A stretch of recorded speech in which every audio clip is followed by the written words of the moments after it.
Viewing po. Viewing po. Ayun na nga, you heard it right. So today's video is all about viewing here in Binangonan, Rizal, an overlooking subdivision.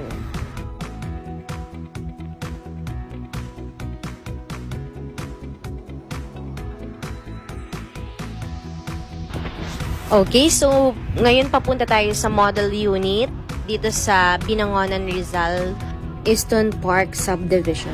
Developer of this project is TaylorMade.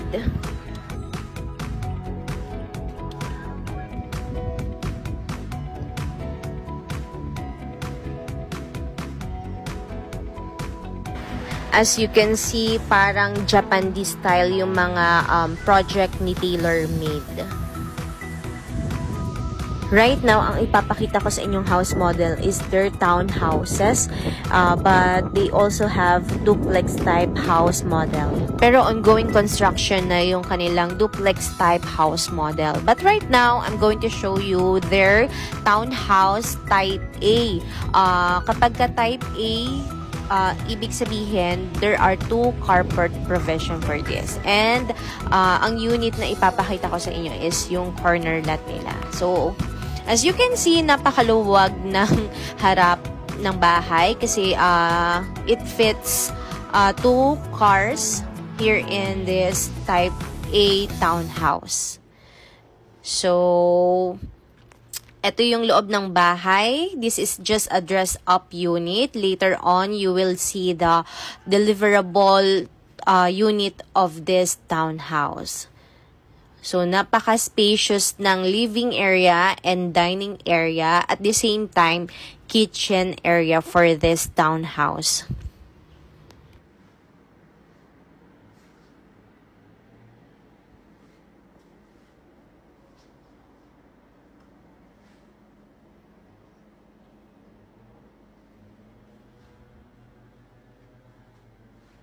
As you can see, ang advantage ng corner unit or end unit, may extra space ka na pwede mong gawing garden, like this beautiful garden. And once na ma-turn over to sa inyo, sliding door na rin yung type ng door. Let's move on. Let's go to the second floor of this house. Ayan. Kung mapapansin nyo, medyo malalapad yung steps sa stairs. Di kagaya ng iba na medyo maliliit. And the hallway itself, napakaluwag din going to bedrooms. This is the first bedroom. Second bedroom. Second toilet and bath. Last is the master's bedroom. Ayan, kapag kapasok pa lang natin, kitang-kita, napaka-spacious. King-size bed yung ginamit dito. And the second toilet and bath is located inside the master's bedroom. So, very worth it yung price ng property na to. Now, pababa na tayo. So, makikita nyo yung napakataas na ceiling dito sa stairs and napakalubag na hallway sa second floor. And this is the powder room or kinonvert na rin nila into toilet and bath dito sa ground floor. Last but not the least, the garden area or lanai. Ayan, kapag ka sa corner unit or end unit. Let's move on to the deliverable unit. Ayan, may tiles na siya. High ceiling na rin to, guys. So, sa mga gustong maglagay ng high curtain, pwedeng-pwede. That's the stairs, service area, kitchen mo. Ayan na yung magiging turnover ng townhouse type A dito sa subdivision na to.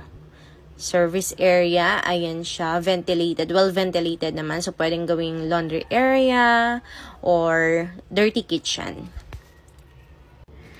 Now, you will see the second floor kung ano yung turnover ng bahay. So again, malawak na hallway. Bedroom 1, may provision na for aircon and malaking window. Bedroom 2. Ayan siya. So vinyl tiles na siya sa taas. And then toilet and bath sa taas. Ayan, common toilet and bath. Then the master's bedroom, ayan, kapag wala pang mga gamit. So I know marami na kayo naiisip as of this moment kung ano yung gagawin nyo dito sa master's bedroom dahil napakalawak niya and may CR din yung master's bedroom ng townhouse type A. Kaya sa mga gustong mag-avail ng property dito sa subdivision na to, located in Mayamot, Barangay Mayamot, Binangonan, Rizal, just direct message me to get the full details of this property and schedule tayo ng viewing sa mga interested na makita to face to face and ma-appreciate niyo yung loob ng subdivision. And that's it. So thank you for watching and see you in the next videos. Bye!